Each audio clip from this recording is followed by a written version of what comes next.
Welcome to कहानी tales. आज की कहानी है कभी उम्मीद मत छोड़ो।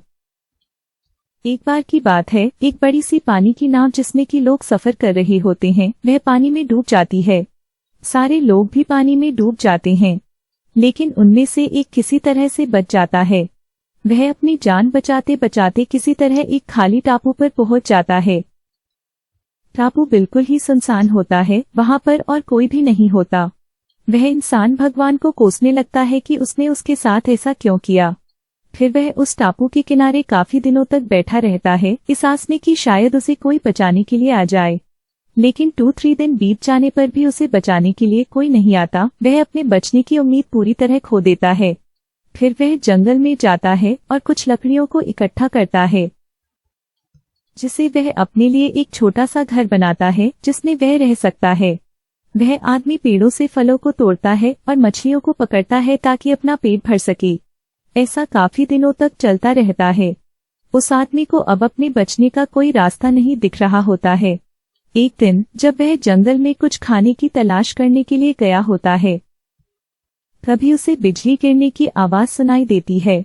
वह बिजली उसके घर के पास गिरी होती है, इसलिए वह वापस अपने घर को देखने आता है। तब उसने देखा कि उसका घर बुरी तरह से जल रहा है।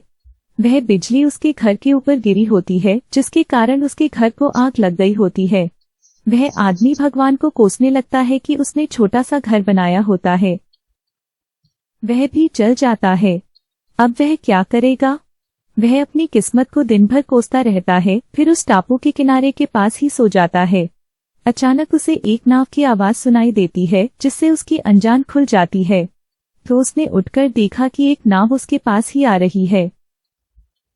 वह जोर जोर से उस नाव को मदद के लिए पुकारने लगता है। उस नाव पर सवार लोगों ने उसकी आवाज सुन ली और उसे बचा लिया। उस आदमी ने उन लोगों से पूछा कि आपको कैसे पता लगा कि मैं यहाँ पर हूँ। तब उनमें से एक आदमी ने उत्तर दिया कि हमने आपके धुएं का इशारा देखा था, जिसे देखकर हम आपको बचाने के लिए आ गए। तब वह आदमी सोचने में पड़ता है कि उसने तो उन्हें कोई इशारा नहीं दिया था। फिर थोड़ी देर बाद सोचने के बाद उसे याद आता है कि उसका घर आग में जल गया था। शायद उसी के धुएं को देखकर वह बचाने के लिए आए थे। ये सब जानकारी से वह बहुत खुश होता है और उसने भगवान का शुक्रिया किया।